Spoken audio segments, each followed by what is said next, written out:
everybody. Thank you so much for joining us on Beyond the Trailhead. We're here just talking about incredible businesses in the outdoor industry.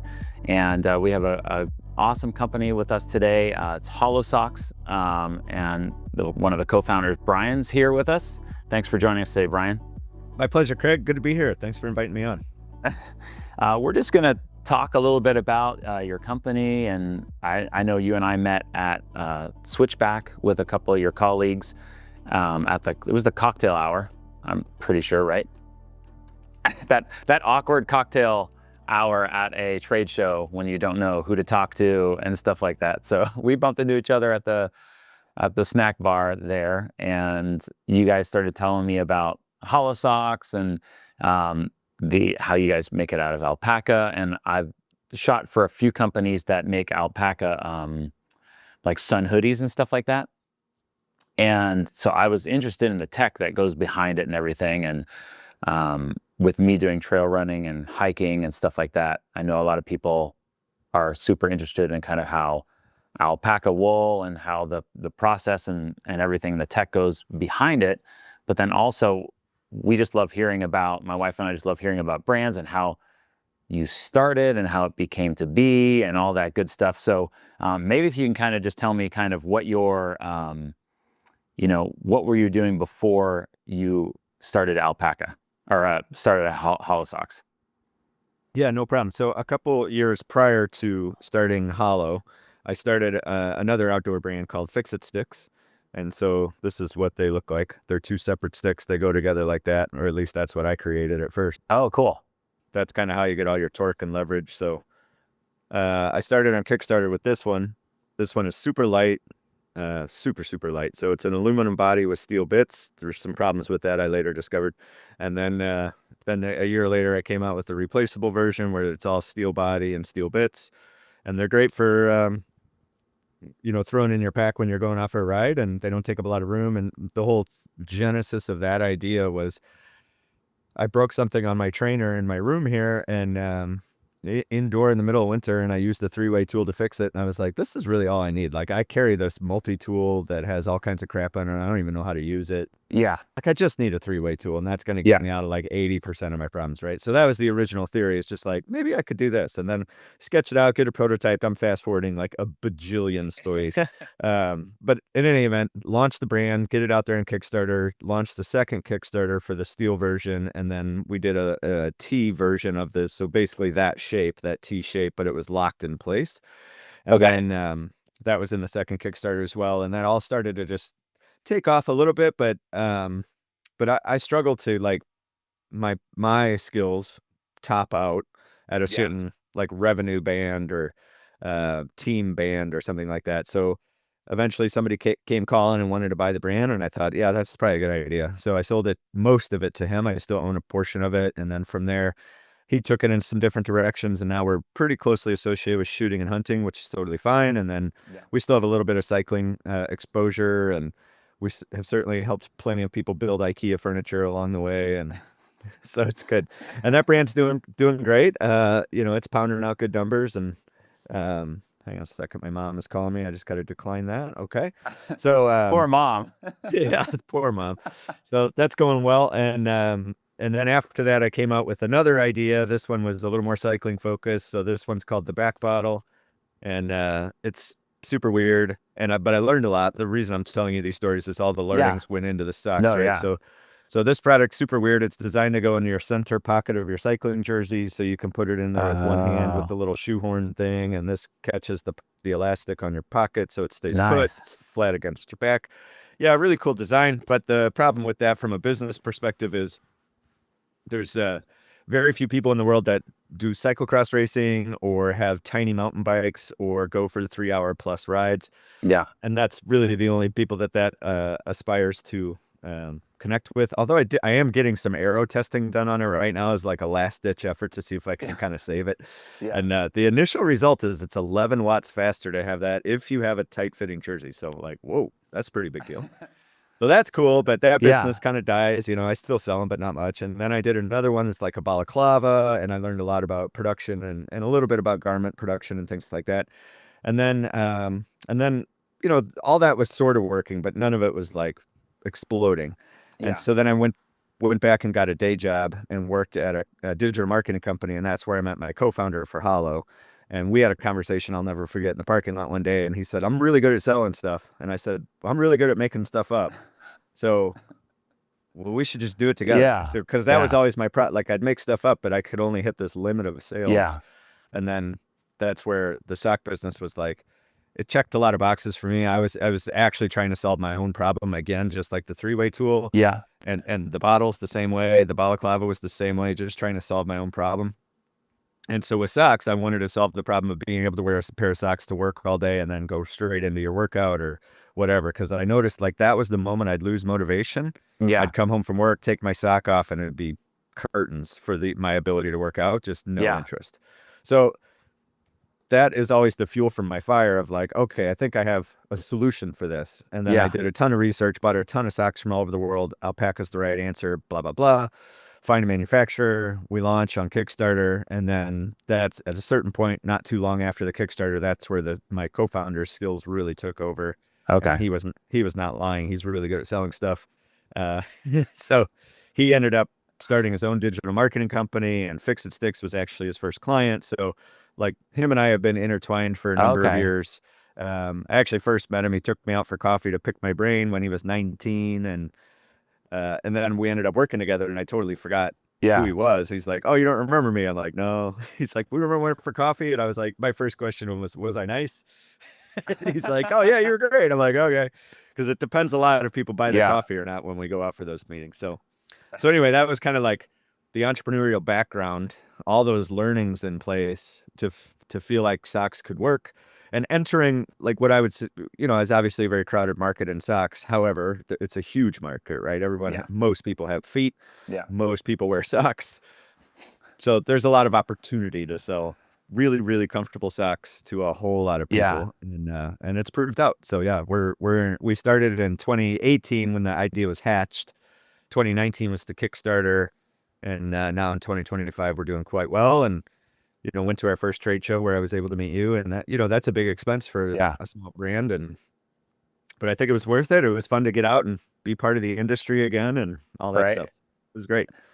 So I guess that goes back to like what I was thinking is like as a smaller brand, like everybody thinks of brands as they see you on ads online, or they see, like a commercial on YouTube or whatever, and they go, "Oh, this is a big brand." But in reality, it's, maybe 5 people working for a company, right? Or Oh, maybe 10 exactly. people. Hmm. I mean, I work for brands and it's like, hey, it's just me in a garage, literally, right? Like packing and sewing and everything else. Going to a trade show, I used to do wedding photography, so I've done lots of bridal shows, and I know the expense is big, and I know at big trade shows like that, I'm sure, booth is a ridiculous amount of money for the space, but then also you have to have the booth itself, Yep. which is probably more expensive a lot of times than the actual like rental of the spaces and everything. So you have to take those little tiny steps into, hey, are we going to go to this? Is it worth it? So you said that was your first trade show First trade show for Hollow. for Hollow. So how did it go? Like, Switchback aside, like how did it go for Hollow for you? Because I know when I was there were quite a few other sock brands, that Yep. were Oh yeah. there. But I think you were the only alpaca sock that was There was one there. other. They had There the was one alpaca other. in the Oh, pen. that's right. Yeah, yeah, Yeah. they had the big alpaca. But I had your socks. I've worn them once, going for a trail run. And then I just had a long hike coming up. But anyways, just going back to the trade show, how was it? And what were some ups and downs of that? Yeah, trade show was great. I think it's an interesting point you bring up about a guy in the garage, right? So that's certainly how we started. I literally a guy in the garage. That's where all the production was for Fix It Sticks. Yeah. I got a machine somewhere else, but I put them all together in the garage with me and one other employee.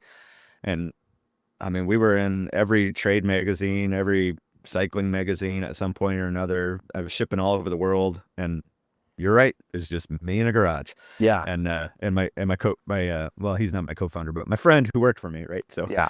in any event, Hollow was had a few more resources to get started, right? So it was my co-founder and I, and then we had all this experience. He had all this experience from running his agency. Like, he was able to see so much of how to grow correctly, and so we've climbed that ladder a little quicker and a little smarter than I think either of us would have been able to do in the past. Yeah. So his philosophy, he runs the company, he's the CEO. Okay. Zach is his name. If you want to find him on Twitter, it's Zach M. Stuck. He's a good follow on Twitter. So in any event, about digital marketing, right? That's Yeah. what he's focused on. So if you want to learn some stuff, he's a great person to learn from. But anyway, the trade show decision, he likes to take big swings, right? So the trade show decisions, like, it's probably a little premature for us to do something like that and spend that amount of money. But again, he likes to take those swings. Let's give it a shot. Let's see where we land. And I would say they're intelligent swings, right? Like, we have a CFO type of person that manages our enthusiasm quite a bit, which is good. He's a really critical part of the equation. And then we have a couple of folks on the operations side that are able to make something like a trade show come together. We have a product designer that chips into everything. He's great. And our operations person is busy making sure we have socks to sell, right? So, like, everybody's so got their world, and they're crushing their world. So to add a little bit of extra spice on top to do this trade show or something like that, I think was feasible to do. But you're always at risk of, like, do I want to take them away from their core task to do the trade show? And because we don't really have a salesperson dedicated to growing retail expansion or any of that stuff yet. We're looking for something like that, but we haven't decided a strategy on that. So the trade show, you're right, the booth is the most expensive thing. So we built the booth hoping that's a one-time cost, but then you also have the storage and logistics of moving said booth to all the other opportunities that have popped up, which, and all of them sound amazing, right? Like, I want to be there. I want to be there. I want to be there. But I think what we learned at Switchback is, let's do less but better. So if we're going to do Switchback, like, let's really do it. Let's get a great booth. Let's spend the money. Let's invest in having the right amount of people to appropriately staff it. Let's make sure everybody's got enough coffee to have high energy. Nobody's going to be looking at their phones and, just phoning it in. Like, that's not what we need in these first couple shows. So for me, the like, some ROI on that was seeing our team execute that at a really, really high level to get the logistical end of it done, to get the booth delivered, everything. I mean, we started that decision to being on floor was, I think, 6 months from getting a booth made, designed, made, shipped, set up, and it was pretty flawless. And so then the rest of the ROI is like, hey, did we make enough relationships to justify all that expense? And that's obviously a big question mark still at the moment, right? So we had a couple key retailers that we met that just one of those accounts would be enough to easily pay for that show for the next 10 years. So I feel good about one of those in particular. And then we met a couple mom and pop. If I could be honest with you, I was hoping to see more mom and pop retailers at the show. So I really enjoyed the Switchback event. And I think their strategy, I guess, next year or subsequent years, they're going to move it around the country. So in hopes we get more of these small retailers. And it's their first event. So I'm not bashing them for that, obviously. I thought it was an amazing show. But I'd like to get more of the mom and pop stuff. The big retailers, like, it's kind of a different way to reach out to them. You'll meet them, give them samples, but then you've got 6 months of follow-up and meetings and blah, blah, blah. But the small retailers, like, these look cool. I'll take a dozen. Awesome. It's just good for morale to pop off the little accounts. And I love the little accounts because they give us the best feedback. They're just they're fun definitely to more work with. honest. Oh, absolutely. And they're really ingrained with their customer, whereas the big retailers, just like, it's a kid that works in high school. He's not really able to tell the story of the brand. But as a co-founder, if I'm at a trade show and I can talk to the owner of a retailer and give the whole scoop, the whole background, the whole problem I was trying to solve, like, you can't tell me that's not going to manifest in some sales and some happy customers for both of us, right? So I think when I go to my local running store that's down in the small town it's in a small town, but small town that we're at, it's a different connection than me going to, Dick's Sporting Goods. And they could care less what I buy or whatever and stuff like that, where this person's like, oh yeah, you got to try these shoes or these socks because they're killing it on the trail for me and stuff like that. Yeah. So, And I, I think my overall, just, you didn't ask this question, but yeah, my overall scope on retail is, I think that world is going to come back in the next couple of years. Like, I myself have been ordering way less on Amazon over the yeah, last 2 years, and I have friends and family I talk to. I am not alone. People are just kind of fed up with the garbage that's on that yeah, site, and then the just the over selection, and again, the garbage. I don't know if I yeah, can say that enough times. Just there's just so much garbage stuff yeah. on the You never website. know what you're trying to get, right? Like Yeah. I'll go there thinking I'm getting a brand, and I'm like, oh, I'm like, is this a brand I can trust or not? And so I feel like I'm doing more returns nowadays than I ever have on Yeah. Amazon Yeah, it's not a because fun I get, experience. yeah, And then when they've done, now they're doing their own transportation network, like the delivery's much more hit and miss than it used to yeah, be. So anyway, not to bash on Amazon, although I could spend hours doing it. Um they really drive me nuts. yeah, So yeah, anyway, I think the yeah, trade show, the ROI will be there. We had a great time. I think it got the team motivated, and kind of crystallized our vision of where we're yeah, going.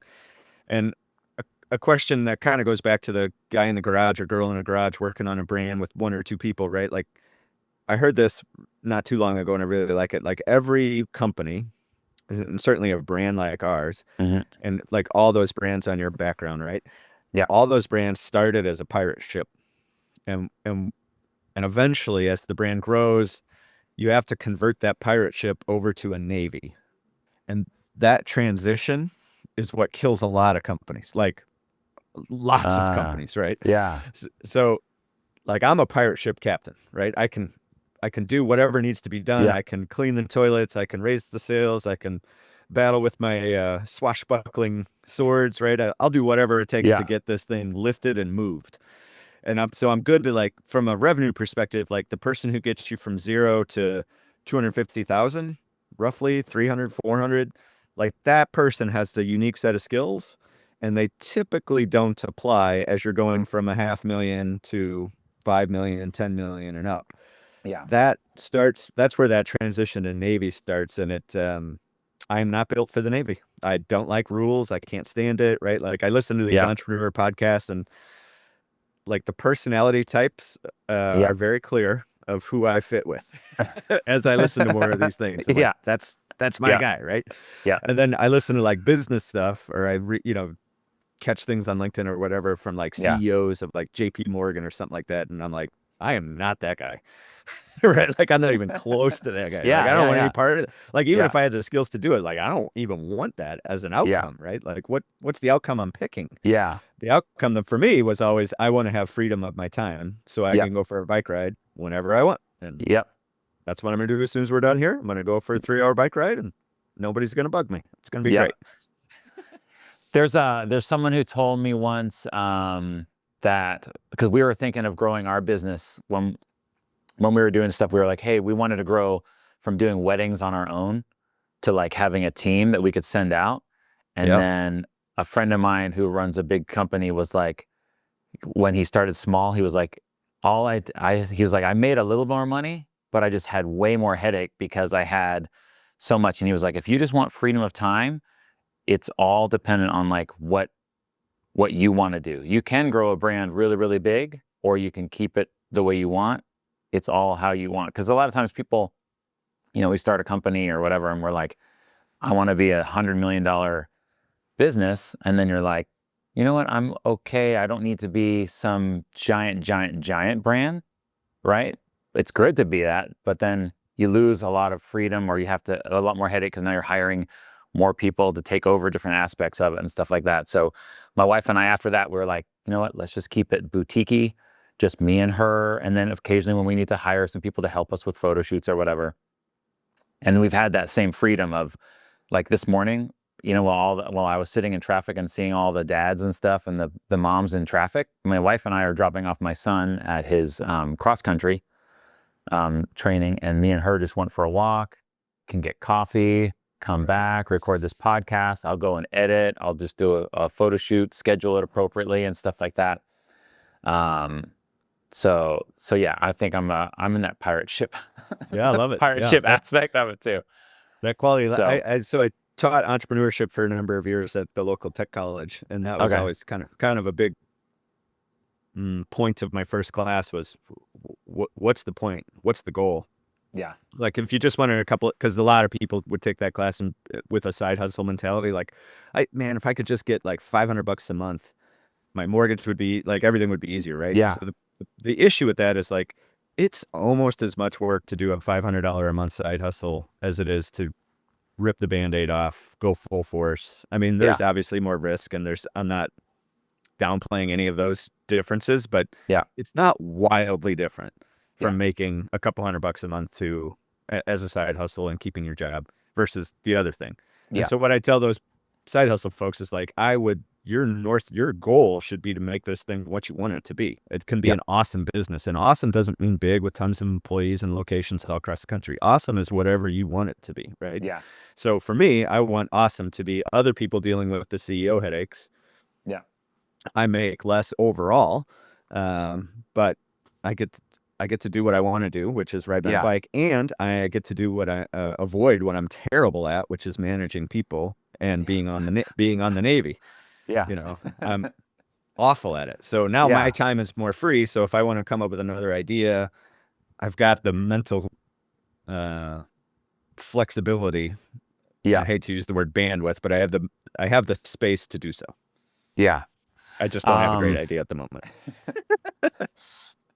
so going back to, when you started the company and stuff like that, because I always love hearing like hey, it's awesome, but then we all know there's all these crazy things that have happened. So, if there's one or two things that you're like, hey, things weren't always like this, there was a lot of times where, oh, this was a big thing that happened for us that we learned a big lesson from, or whatever. It's like, what would there be like one of the kind of downfalls, or not downfalls, but pitfalls in having your own business and something that happened when you were creating the company?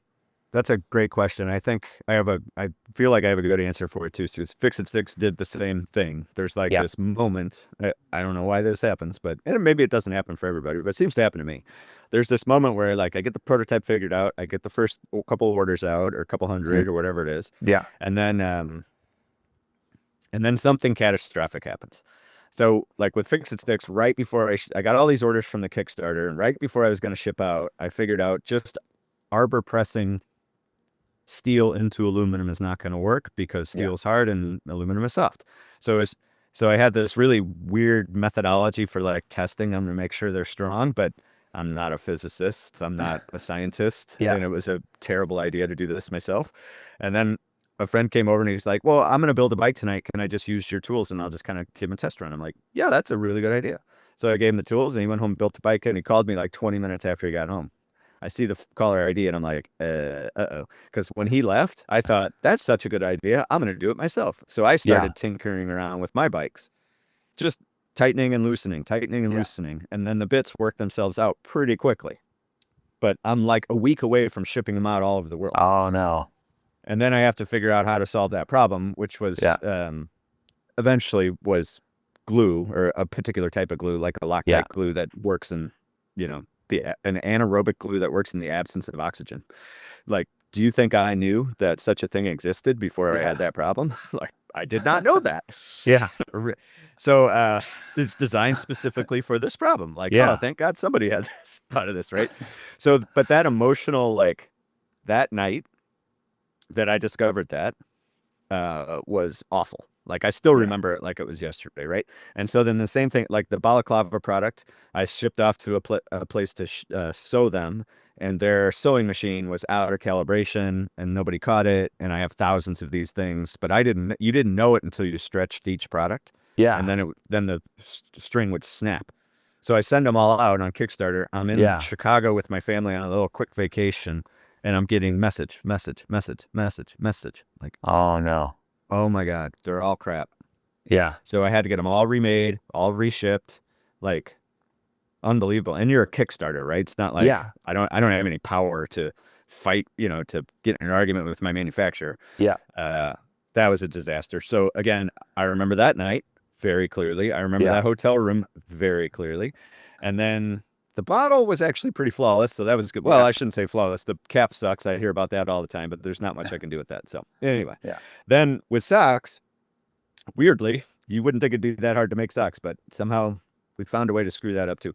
So right after the Kickstarter orders went out, all was good with the Kickstarter orders, and then we released an ankle sock, and the manufacturer had lefts 2 inches higher than rights. What? So after a number of phone calls, and again, that moment where your heart sinks, the world is ending, you feel like the world's biggest failure, like to roundabout. I mean, you get the point, right? Of those socks, it doesn't matter the rest of the story, but like that moment is what I think why I kind of get like PTSD from starting stuff, because it is extremely painful to go through that. And now at this point, like I just told 4 for 4 brands with stories similar. Yeah.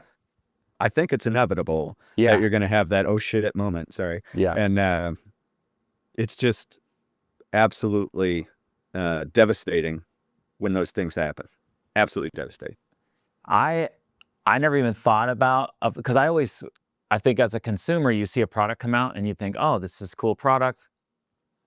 And I always think they're flawless, but the more I talk to people, the more I hear like they'll get their first batch out, and it doesn't matter how much product testing you do, once it's out to the masses, right? Like, I mean, look at even big companies that have major machines that they do like a year's worth of testing on stuff.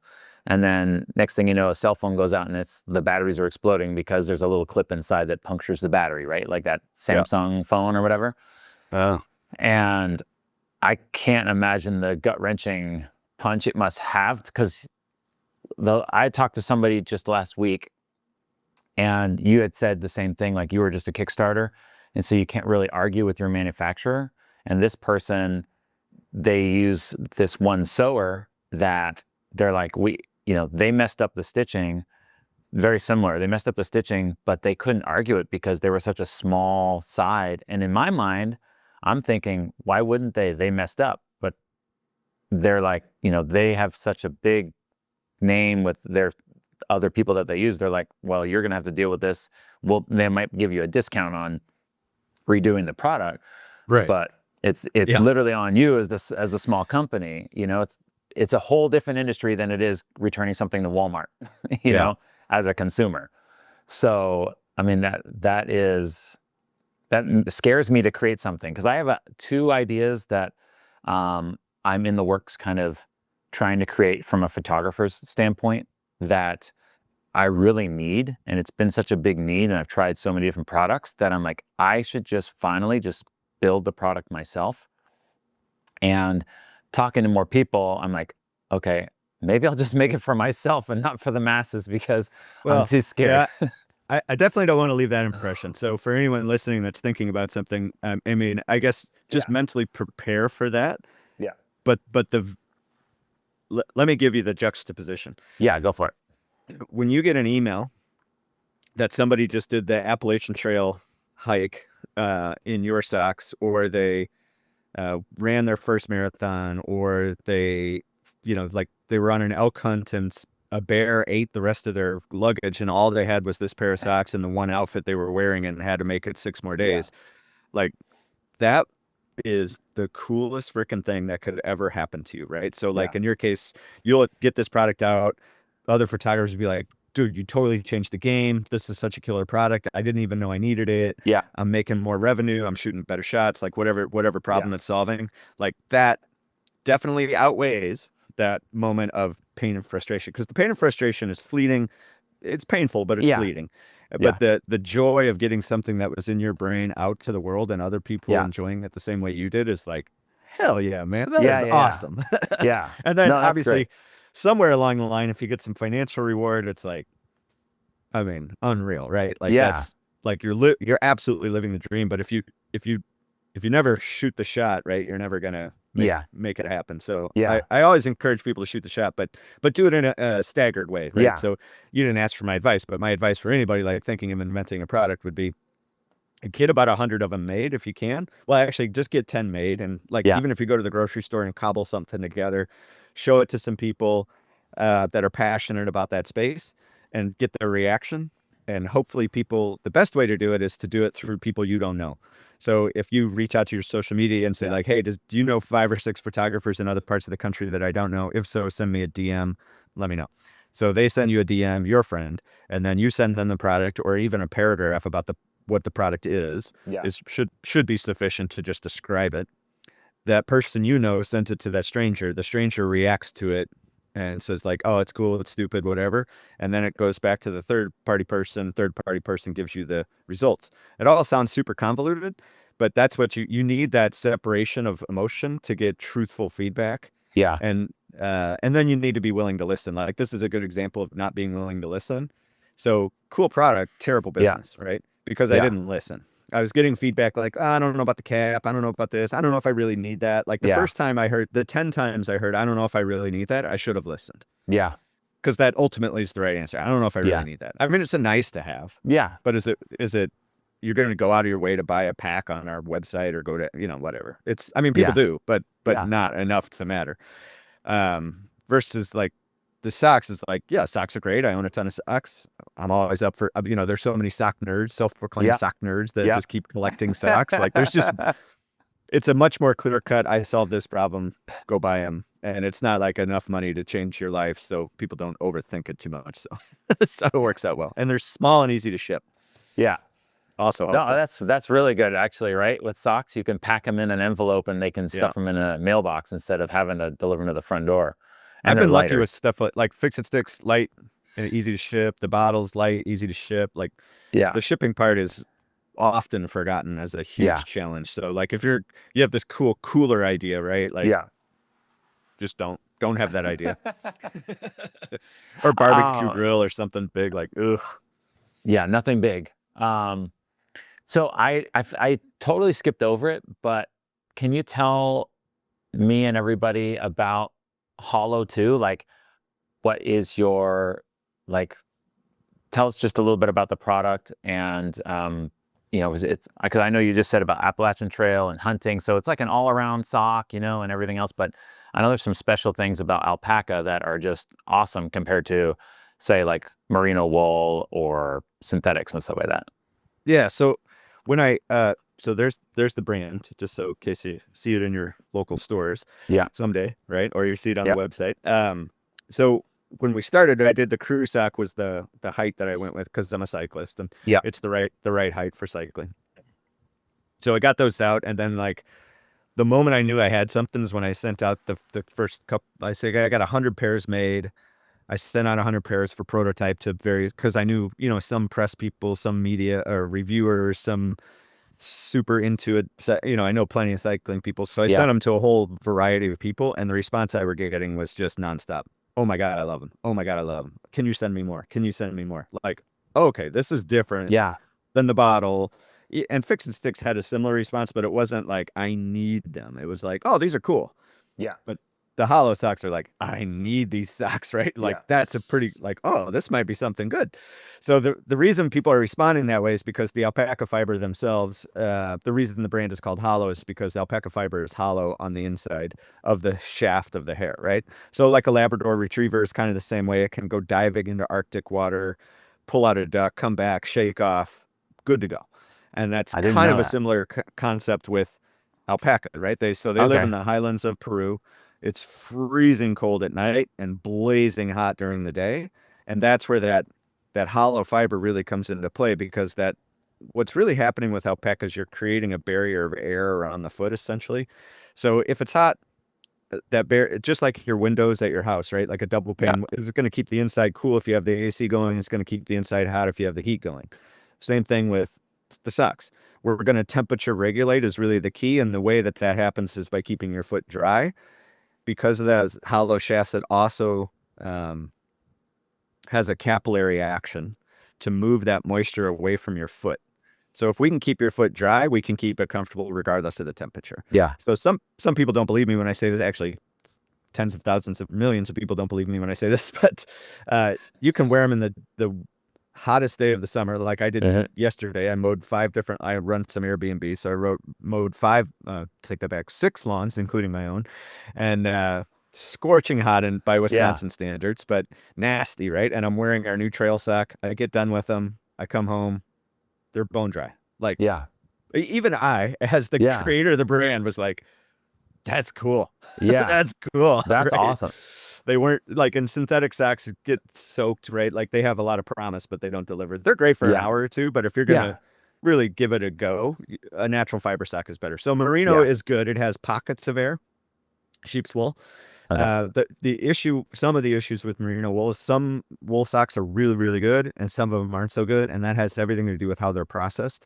Okay. So it goes through something called a superwash process to remove the spiky feeling that you had if you put your grandpa's wool coat on, and it was like, oh, this is awful, right? So modern wool isn't itchy because it's getting stripped of those. I can't remember the name for it, but each hair is getting stripped of those barbs, essentially. Okay. So then it becomes a smooth fiber and won't irritate your skin. Cool. But when you do that, I mean, you're exposing it to heat and some amount of chemicals, and that degrades the performance of the fiber overall. So the more comfortable it is, the less likely it is to be delivering the actual value of the benefit, right? And then also merino wool has lanolin oils. The animal produces it naturally, so people are allergic to that. That's what I'm allergic to. Yeah. That's what I'm allergic to. I told you I was allergic to that, and I was like, that's why I was like, finally found alpaca, and I was like, wait a second, I'm not allergic to this. It feels great. Well, you'll be good to go, right? Yeah. So the alpaca don't even produce the oil, so you definitely won't be allergic to that. I mean, I guess there's 1 or 2 people in the world that could somehow be allergic to alpaca still, regardless of something else, but it's not lanolin, which is the #1 reason people are allergic to sheep's wool. So sheep's wool, they work great, but like I said, you're either getting it just depends on if you find a brand you like and they perform well for you, knock yourself out. I would still encourage you to buy a pair of hollows and see if we can't beat them, but it's okay if we can't. The sheep's wool stuff is, again, it's super dependent on the manufacturer that you get them from. And for our stuff, the last little secret sauce in our production is the way that we knit the sock together. Most of the socks are made in North Carolina, some in California now, and we import all the fiber from Peru, and we only use the best of the best. Like even the guys who, the company that we buy our alpaca from, primarily the yarn, we have meetings with them and like, well, you could drop it a little bit and have less percentage or get a slightly lower quality. And the conversation is always like, I don't even think people would know. I'm like, but I would know. So and all that secret stuff, like when I sent out those 100 pairs, I still think about those people. Like the level of love that those 100 people had was exceptional. And so if I pull the rug and we start delivering an inferior product, I'm going to lose that love. And then that heartache I was talking about before of people like complaining about the brand and these socks are hyped up and they suck. Like we get some of that just because we sell a lot, right? Like people are pissy here and there. That's the internet, right? So okay, but the overwhelming majority of people are coming back and buying more pairs and telling their friends and family about them and saying they love them. Like, oh yeah, this is definitely a thing. So so that's what makes Hollow special: the way we knit them and the choices we make in sourcing the fiber, and then the underlying fiber itself. All 3 of those things come together to make a pretty exceptional sock. That's super cool. I had no idea that that's how they made wool like soft, was those barbs, because I've always seen like magnification of it on online, and I was like, oh, that's why it's making me itchy, and that's why. Okay, that's really, really cool. And it's making me want to go out for a run today, even though I twisted my ankle on the Colorado Trail last week. I was supposed to be doing 125 miles with a couple of guys, and 60 miles in, I twisted my ankle. So, oh my gosh, or 50 miles in, I twisted it and went to camp, and whole big ordeal. So I probably got another 2 or 3 weeks before I can go for a run. Today was just a mild walk to see how my ankle was. But you were talking about the wicking properties of it, or just keeping your foot cool. And my wife, just before I left for that, she got motivated to walk 50 miles in 24 hours. Whoa. Just to kind of help raise awareness for St. Jude and this whole Ryan Trailhead YouTube video series that she just got motivated from. But she wore like cotton socks, and she got really messed up blisters. And not my wife's not stubborn or anything like that. She listens, but she also is comfortable with those socks, so she's always worn them. And I'm like, hey, you need to wear certain type of socks. So once it rained on her, then we switched her out, and she finally listened to me, and I was able to get her into some, at least some like wool socks or something like that to kind of help out a little bit with her feet. Cause I was like, hey, your feet are wet. Let's change your shoes out and everything else. But it was at that point, it was kind of too late, you know, like it's already wet.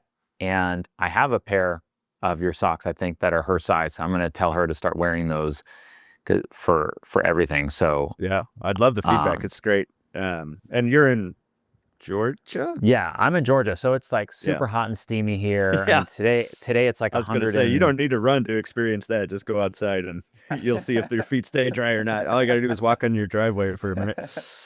No, yeah, because I get like really hot feet, and I've been using some toe socks for the longest time that have like copper and silver in them and everything. Oh, okay.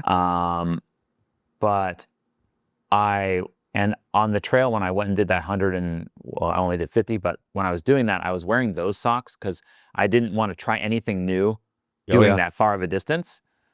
But I was like, okay, I'm going to try these alpaca socks, because when I had tried my alpaca sun hoodie, it was amazing how cool it was keeping me and dry. It was keeping me on the trail. And I didn't know why until you explained it to me. And now I understand the insulation properties and the hollow fibers and everything else. I'm like, oh, it makes sense now. And I think a lot of people too, they just think a sock is a sock, right? Until they learn why it is the way it is. And then they go, oh, for me at least, I need to know the why behind something. And then I go, oh, I'm totally into it. Let me go for it. Right. Yeah. What's interesting with our brand too is we keep our design super straightforward, right? It's gray or black, and very little like mucking around with colors. Like we only have one highlight color in our whole lineup, right? So our SKU count is super low. Our design aesthetic is as minimalistic as you could possibly get. And my thought process on that is I want people to feel like they bought a piece of gear. I don't want them to feel like they bought a piece of fashion.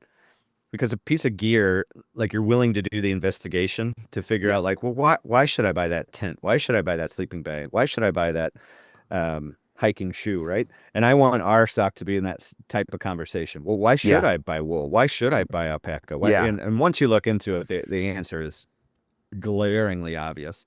And then when you figure out enough to figure out that we do manufacture it a little bit differently than everyone else. We do source fiber.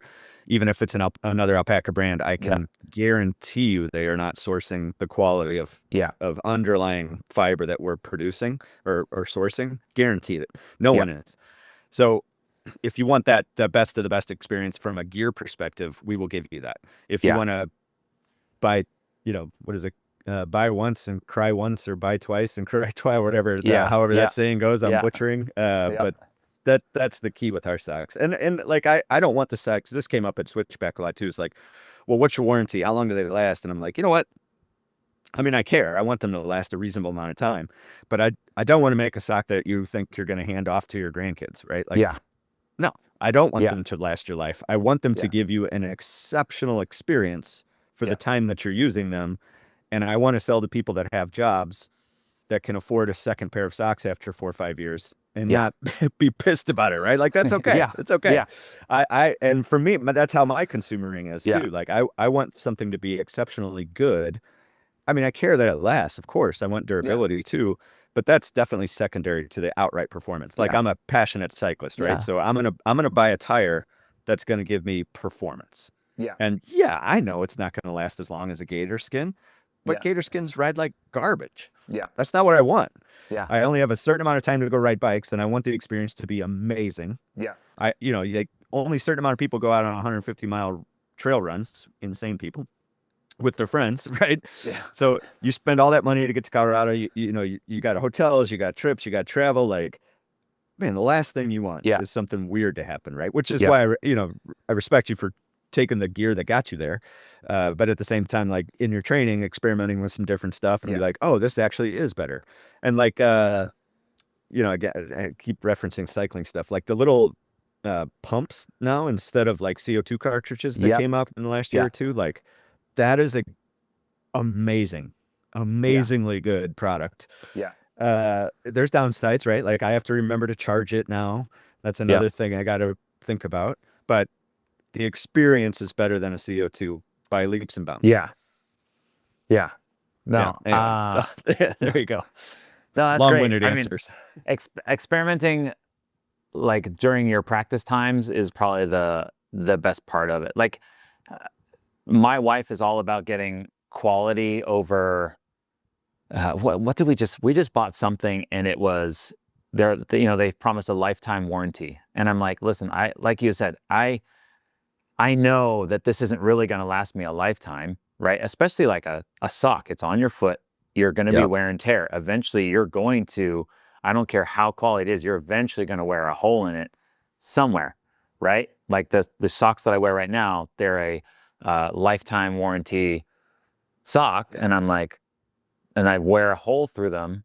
Eventually, it's been 3 years I've worn them and finally wore a hole in the heel. And I was like, well, it's a sock. Why wouldn't it? You know, but I Yeah. want that performance. The That tire sock one was should great. Yeah. the sock should be taking the abuse. Otherwise, it's your foot that takes the abuse. Yes. So the downside of making a sock ultra durable, and I know this from manufacturing, Yeah. like I'm not, I think we all know who we're talking about, and they're a great company and they Yeah. do things exceptionally well. Yeah. So I don't mean to bag on that, but at the same time, like just the ethos of a sock that's going to last a lifetime is like, yeah, I don't want that. Because in order to make that happen and for that math to work out, you have to make a sock that's probably overly tough. Yeah. And I didn't mean to use that word. Anyway, so then you get an experience that's not up to its full capability of Yeah. the fiber and the comfort that you're Yeah. after. And so for us, I think our buyer is more interested in comfort and performance than they are in durability and long lasting. Yeah. Like I don't think durability and long lasting is far behind, Yeah. but I don't think it's the number one thing, Yeah. in my opinion. No, And, I totally agree with you. I totally agree. We'll see how it goes, but All right. So we're kind of coming in podcast and stuff like that, and I have these rapid fire questions that I want to try out and see kind of how they go and Yeah, stuff like that. Because I let's always do just it. love knowing kind of people and everything else. So I'm gonna shoot these to you, and I might use them, I might not. But I'm gonna shoot them out. You can give me a quick answer. So here we go. All right. So rapid fire round, trail edition. Okay. And so you can reference these to cycling if you want, or hiking or running or whatever. Okay. So coffee or electrolyte drink on the trail, which one? Oh, electrolyte drink. Electrolyte. Favorite national park? I had a really cool time at Acadia in Maine. Okay. I don't think I've ever been. My wife wants to go up there in the fall. So Perfect. So yes. All right. So last thing you Googled related to your business. Oh, I thought it was just last thing you Googled was how to kill a particular weed that's in my yard. That's really pissing me off. But related to the business, well,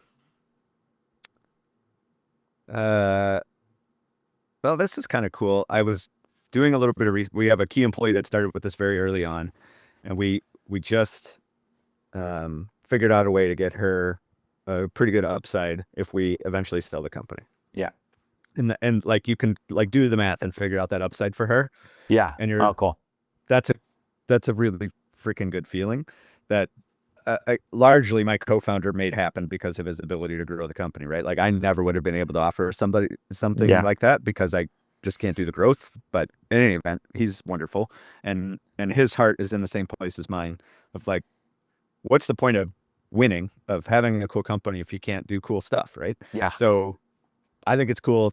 I think it's amazingly cool. So that's what I was Googling is how to create, not he's already created him at his other company, but just like kind of double checking how the logistics of that would work. Essentially a sale agreement. So if we sell, she gets a certain percent and then we do our thing from there, but she gets paid kind of off the top. Oh, and, cool. She'll do well if it Awesome. works. All right. So next one is solo hike or crew mission? Solo. Yeah. I ride alone all the time. Ride or die. I don't mind group rides and I love racing. But 95% of my training is solo, Yeah. and that's exactly what I need. There's a lot of guys that ride road bike here where I am, and I like mountain biking. Yeah. So I don't, and this is just a gripe that I have when they ride in a pack of 50 people and they take up the whole lane, but they're doing 10 miles an hour. And I'm like, guys, can you go at least single file so I can get around you, And then it doesn't matter how far around I go, they always think I'm too close to them. So I'll give you a slightly different perspective yeah, on the group yeah, dynamic. So it's, as a driver, I totally understand what you're yeah. saying, but as a cyclist, keeping that group together, you're still going to have to pass this pretty far to the left, even though it's not far enough for them anyway. But you're still going to have to pass, even if it's one rider, you're still going to have to get over there. But a group, you only have to get over there once instead of a straight line. You're over there in the opposite lane for significantly longer than you would if you passed a pack. Anyway, okay. Just a different perspective. That makes me give them a lot more grace now. I'll be like, you know what? Instead of me passing you for half a mile, I only have to pass you for 10 seconds going around you. Okay. All right, good job. All right, so if you're outside and you're camping and hiking or whatever, tent, hammock, or cowboy camping if you had to? Hotel. Yeah, I'm kind of past that. All right, this sounds terrible from a guy that's involved with an outdoor brand, but like I caught this quote once and it just cracks me up. It's like, a friend of mine's an attorney. She works at a law firm, and the partner at the law firm, he was going on a break for like 2 weeks or whatever. And somebody's like, "Oh, that's cool. What are you doing?" He's like, "Oh, we're going up to this like Door County, Wisconsin, like a common touristy area in our area." And somebody says, "Well, are you going to go camping?" And he's like, "No, I don't work 50 hours a week to go act like I'm homeless for my vacation." Right? It was just like, "Oh, that's fun. That's awesome." Yep. So like, I have camped, I have done all that stuff, but nope, I'm a hotel guy. Or Airbnb, right? All right, worst trail snack or snack you've had when you're biking that you've ever tried? Ice cream on a bike ride is a terrible idea.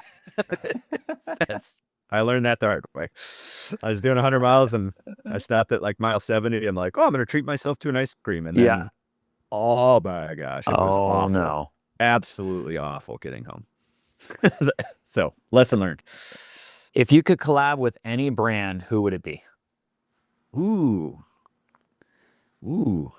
that's an interesting question. The capitalist in me says Yeti, because I feel like our socks are like, that's what we're trying to do, is create less but better. Yeah. But the fun part of me would probably go a different direction. And I can't necessarily think who that would be, but that's okay. Well, I'll come back to it. If it pops in your head, you can tell me. All right, podcast or playlist while you're working? Playlist. What's one outdoor skill? I can't do it. My brain can't do two things at once. I always watch Netflix on my one screen while I'm editing pictures. So, and I'm I'm literally just listening to it though. So I'm always putting on like an old movie, like The Terminator or something like that. Something you've seen. That I could see. That would be kind of fun. Yeah. I'm always like, I don't know if you ever remember the movie Willow, but I'm listening to Willow on my screen all the time. My kids think I'm really weird. All right, what's one outdoor skill you still kind of suck at? Starting fires. Absolutely awful at it. Just terrible at it. My wife makes fun of me relentlessly. I'm so bad at starting a fire. Even with matches. Your forests are safe. Yeah. You can give me a blowtorch. I'll still figure out a way to screw it up. One word your team would use to describe you. Oh, that's good. I'll have to ask them after this. My guess is they'd say quirky. Quirky? I think that's what they said when I was talking to you. They were like, "Oh, this is Brian. He's quirky." He's quirky. What's that? Here it is. Biggest splurge you've made for your business?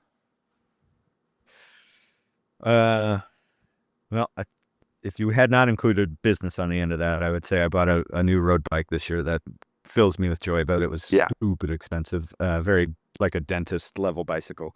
Oh, So wow. yeah, so I think you can figure it out from there. But Yeah. for the business, again, I don't really handle that day-to-day stuff, Yeah. but I'd say I think probably the splurge was, yeah, we haven't bought anything like crazy fun. Like no Sprinter van yet. I look Yeah. forward to that day. I'm I love it. definitely look I forward think to every that. company needs a Sprinter van, right? Oh man, I can't wait till we can pop that. Um, I think the trade show booth is probably our biggest Yeah. splurge, although it's not very fun. But that was our biggest spend, I think. Yeah. Not our biggest spend. We spend that every day on Facebook ads, Yeah. but that's just part of our math. Yeah. It doesn't register as Yeah. anything outside of that. But the booth was like a lot of, should we do this or not? And Yeah. yeah, it was a good decision. All right. And then last question. What's one word you'd use to describe the outdoor industry right now? I guess that's Maybe a good more one one too. word. I'd say uphill Yeah. would be my one word, and that's primarily related to tariffs more than anything else. Yeah. Of just like, it doesn't really affect us much, but the uncertainty of the industry overall, and like watching all these cycling brands struggling with that, and then the ups and downs of inventory from COVID era and blah blah blah is like, I don't think it's all uphill. It's not doom and gloom, and Yeah. like sometimes I see these posts about kind of bagging on where we're at or the economy or whatever else. Like, I feel like the economy is actually doing pretty good. Yeah. Like I mean, the employment market is super interesting. Like I scroll through LinkedIn and I see a lot of trouble, but then I see the headlines, I see the stock market, or I see all this, something's broken. It just Yeah. hasn't manifested itself Yeah. in what's broken yet. And Yeah. like rents are extremely expensive, but salaries not keeping up. Like all these, underlying issues is just like interesting, and how that affects outdoors. Like, I just think the consumer's in a pretty uncertain place, so that Yeah. puts brands automatically in an uncertain place. Yeah. But I would challenge anybody who's said something like I just said, is like, okay, can you name a time where it wasn't uphill? Like, Exactly. oh, that's a good point. Yeah. Right? Like it's always got some sort of challenge. Yeah. Yeah. If So you look there back, you go. I think every year we always look back at the year previous and you go, man, that was a hard year, or this was something that was hard. Every year there's something that's just another stepping stone for your business, or whatever. So, I mean, for like, I'm working right now with some clients that they were hesitant to sign when the tariff discussion was going on at first, because they were like, hey, we need to save this money for, the money we need to spend on tariffs. And I'm like, but if you don't market your product, then you're not going to have anybody to sell your product to. And so some of them didn't sign contracts. And then as soon as everything kind of slowed down, they were like, okay, they signed. And then we went straight into shooting their product and stuff. So it's this, I think it depends on the person too, because some people watch like 24 hours of news and you're just like always stressed out. And I'm like, I'm just going to keep updated just enough to know what's going on in the world and go, okay, I need to strategically do this and this. I mean, if we looked at, 10 years ago or 5 years ago or 20 years ago, I'm sure we could ask someone in business and they're going to say, this was something crazy that happened that year that we thought our business was going to suffer. And then it was just another stepping stone into making you more gritty and strong Yeah, absolutely. in what you do. Yeah. I mean, everything's got its ups and downs and challenges, but like if anybody, I mean, almost everybody starts a business this way and be like, Yeah. oh, or come up with this idea and like, this is going to be easy. And like, every time I hear that word, somebody say that word related to, I'm going to start something, I'm like, there's no easy. Yeah. There's 0 easy buttons in this. Yeah. But the end result is pretty amazing if you can get it. But the amount of people that don't get it is also staggering. So Yeah. yeah, that's tough. I don't know. Yeah. It's business is not easy, but then like my perspective is like working for somebody sounds way worse than Yeah. doing these weird, quirky things that I've been able to do and figure out a way to salvage an income from some of this stuff. And like, but the idea of like clocking into a cubicle makes me, I mean, I can't even come up with words Yeah. for how that would destroy my Yeah. my psyche. Yep. It'd be real bad. It'd be hard to go back to, I mean, it's funny because we say clock into a cubicle, but for me anyways, I sit in my office for 80% of my time editing and phone calls and stuff, and then the other 20% is out on trail or out shooting and stuff like that, where I'm like, but I have that freedom, you know. Yeah. So Yeah, your I did choice. have I think that's the difference. yeah. Yeah. I did have one question that this just came out, has nothing to do with anything really, but it's more from my side is, as a photographer, as a videographer, someone who creates content for brands and stuff like that, what are some things that you see trending for maybe for brands or content creators that you're like, hey, this is something that brands are needing going forward, or like, hey, we've always wanted to do this, or, what are some things that, if that makes sense to you? Oh, it definitely makes sense to me. I think the number one thing I run into that I've learned from my co-founder that other brands don't do like we do Yeah. is produce creative iteration. Yeah. We have a creative pipeline that is staggering. The amount of investment we make into that is staggering, but our growth and results are pretty amazing as a result of that creative iteration. And so the visuals is a huge part of it, but I think that the copywriting part is also often overlooked. And I've noticed it even with our own brand. Like for the first 2 years, like we had a pretty similar sort of sales pitch about things.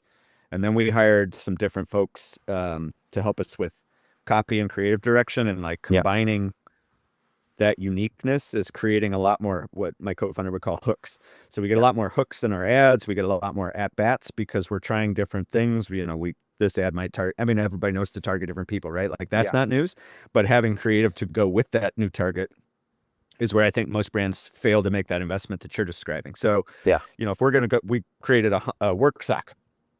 So we create a work sack. Well, we got to go get work crew footage, right? We got to get work crew photography, and we'll probably, for that kind of market, we'll hire people that specialize in that kind of market. And then for outdoor stuff, we hire somebody like you that specializes in this market and go out and do amazing photo shoots with amazing backdrops and really speak to our customer. And then like, if you're curious if I'm right, like look at Yeti's. I mean, I guess I'm going to stick with them as the brand I'd like to collab with anyway. So like you look at their creative, like book of business essentially on how they execute creative, and it is mind-blowing, right? Like their emails, you want to open their emails, you want to read their blog, you want to watch their videos, but like at the end of the day, like you got to realize like that's a commercial under there somewhere, right? They want you to buy the damn cooler or the tumbler, right? But the way they hide it in not that there's anything wrong with selling something directly, but at the same time, like the way they provide that value to the consumer by giving them that creative is just I just think it's really, really well executed. So there's not much that I would do differently if I were in their shoes. Maybe a little less mass retail, so the product doesn't become ubiquitous. Like the tumblers are kind of, everybody's got a closet full of these things. So they definitely have a tumbler problem on their hands. But anyway, they've made enough money to make it work, I think. So no, that's cool. No, anyway, to answer your question, it's the creative iterations, hiring people like you to produce that at a high level, and then your media buyer, your Facebook person, or whoever's putting these into ads. Like, to me, that's where some AI can come into play in that second tier, but that original tier of like sourcing the creative, like I would use the AI to take what you built and put that into 50 different ads in 15 seconds versus trying to AI the creative and then using, like, it's a little too much AI going on. We ran a bunch of AI ads for our 4th of July sale, and they were funny. It was like our first attempt at doing like unhinged kind of goofball ads. And I think it worked because it was a completely different language than we were normally speaking. But for the long term, we're more like hand scooped ice cream creative. And then we'll use tools to pump it out in mass. When I went for my walk with my wife this morning, she was asking me about AI, and she was like, how's it going to go with the outdoor industry and AI? And I was like, well, I feel like everybody's pumped up about seeing AI stuff and, seeing the Sasquatch and the Stormtrooper vlogs, and it's something new, and eventually it's going to fade away again. We're still going to have these human touch stories that need to tell a brand story. I don't think you're ever going to get away from that, but there is going to be this peak of like, people are going to be like AI, just like with anything else. And then it's going to come down to, we just need that human touch, no matter how realistic it gets. If you don't have a human touch story, I mean, it's gonna. So I do a lot of stuff for nonprofits and stuff like that, helping them raise funds. And if we don't help tell that story of that one family or that one child who's poor, and we just show a bunch of poor kids' faces, it has completely different impact.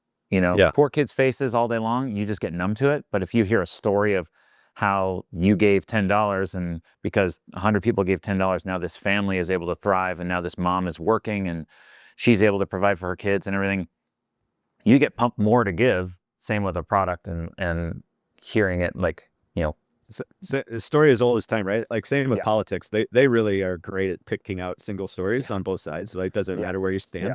but they'll pick out one story about one particular issue, and then people will, like, even to the point of like getting T-shirts made with that one person, right? Yeah. And then everybody's like rallying, like it's a big Yeah. deal. Like, well, okay, but it only happened to like 5 people. Like, it's not that Yeah. big of a deal, Yeah. like statistically, right? Yeah. But telling that one story is really the key. And you know, to your point, like our vision is to tell that story for each audience, and Socks Yeah. can spread across so many different verticals. That's why Yeah. we need to be sort of authentic to the work crew, authentic to the hunting crew, Yeah. authentic to the trail hiking crew. And we are, like, we do all Yeah. those things.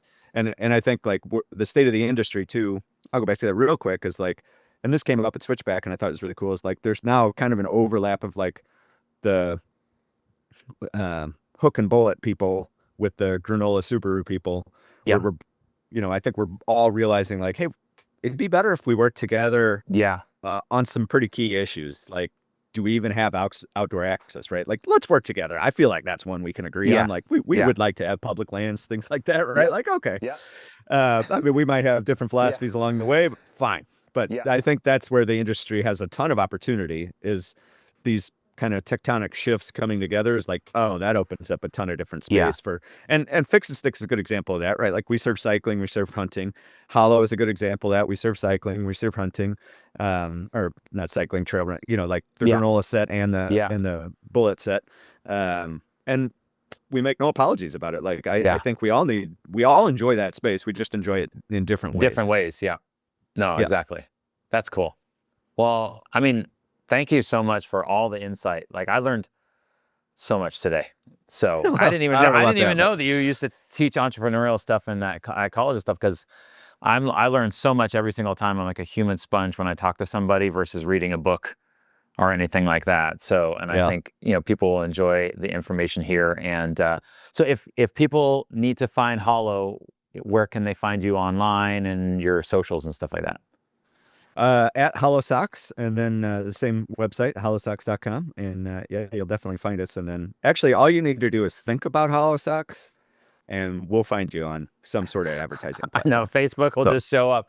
Next thing Yeah. you know, I know we've been talking about Hollow so much that I guarantee you, as soon as I pick up my phone and go on Facebook, I'm going to see Hollow ads for days, which is like Yeah. every time I'm like, I'm being spied on all the time. We'll get you. So, We'll get you, man. well, awesome. Well, Brian, thank you so much for joining us on Beyond the Trailhead, and can't wait to chat with you more. And I'm definitely going to be wearing the socks more on my runs as soon as my ankle gets better. And enjoy your bike ride today too. Thank you, my friend. Appreciate it.